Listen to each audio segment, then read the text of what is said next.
The voice whispered, "Come to me." From the very beginning, I knew that it was the holy light speaking to me in dreams. At last, after all of my years of prayers and good deeds, the cleansing of the blight of the unliving from the face of Azeroth. After all of the failures and resurrections, the holy light has taken notice of our good work. I can feel it. We've grown bloated with ranks of unbelievers who yearn only to destroy the undead. That's not enough. I've instructed Jordan and Street to scrutinize their recruiting efforts, and both the commander and the bishop were receptive. Not that they had any choice. Bishop Street in particular seemed very enthusiastic. He spoke of a revival for the crusade, and swore to ferret out the weak of faith within our ranks. I told him to go easy. I've no intention of destroying the crusade. However, I do like the sound of forming an elite cadre of the most faithful to do the light's bidding in Northrend. I fear the man's friendship with the craft is slowly twisting him. They both have their uses, though. I ready myself now to ride for Tirisfal Glades, to tell Mograine and Whitemane the same.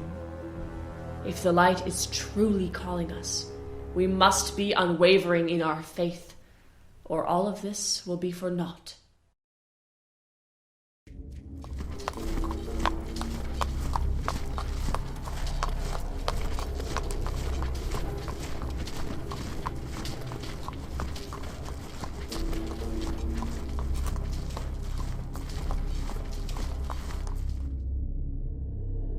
My heart still burns when I see what the Scourge has done to our homeland. To think what this place was before. Arthas has much to answer for. Stay wary, Crusaders. Our destination is just a little further up the road, but the undead occupy the towns surrounding the capital. If we get too close, they will not let us pass without a fight, one we are not prepared to give. We must avoid them at all costs.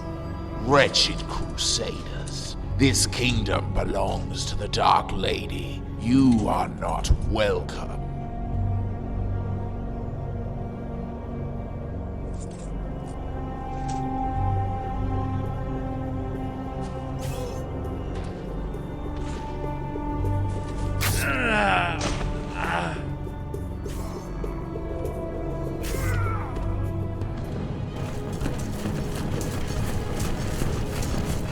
Ambush! Hold your ground, Crusaders!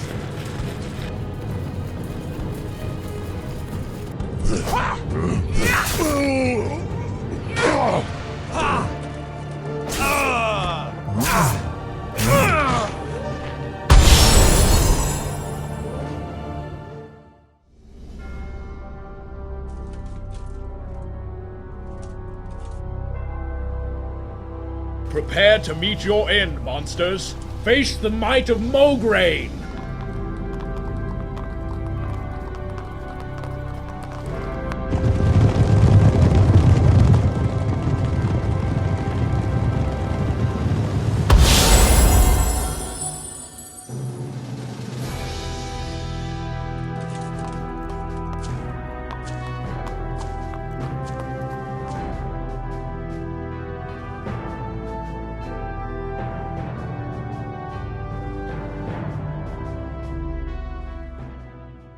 Northrend? You cannot be serious. I am. Even as we speak, our fleet in King's Harbor is readying for war. Are you mad? Or have you forgotten the last fleet that ventured north with thoughts of war? It is folly. I remember, but I do not believe it mad.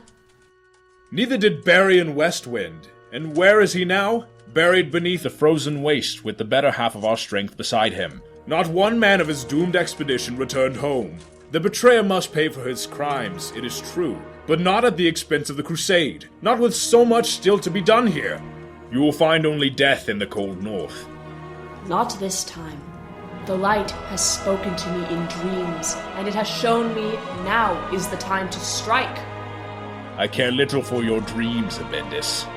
Renault, you must not speak ill of the light, if her visions were truly holy. No, I will not hear of it. Our homeland, the kingdom of our fathers and their fathers before them, is still plagued with decay and infested with the infidel, and even this took my father years to accomplish. There is too much at stake to waste half of our forces on such a foolish venture. It would be the end of the crusade and all that we've fought for. Renaud. Sally, do not tell me that you buy into this madness. The thought that she would take our best men, our most devout crusaders, and lead them to their deaths under the guise of divine providence, it is abhorrent. We welcome your presence here, General Abbendis, and may the light bless you in all things. But I refuse to abandon Lordaeron to its fate just so we may find a frozen grave in Northrend. I do not want to hear of this again. I apologize for him. He is a good man and just, but at times his stubbornness gets the better of him. So what about you, Inquisitor? Do you believe in my vision? I hardly know what to believe. The light works in mysterious ways, and sometimes the right path is not the one that is clearest. Dreams can be the gateway to the divine, or they could be just that, dreams. I see. You speak as if I've just given you a death sentence. My general, you misunderstand me. Just because I am not certain does not mean that this is not the way, or that I will not help. That is why it is called faith, believing in that which you cannot see. I will summon the men to the cathedral. You may question them at your leisure, and I am sure that my inquisitors would be more than willing to offer a helping hand, if you should ask. Meanwhile, I will soothe the High Lord's anger, and see if I cannot help him come around to our way of thinking, or at the very least, view it with a more open mind. Thank you. The light's blessings be with you. And with you.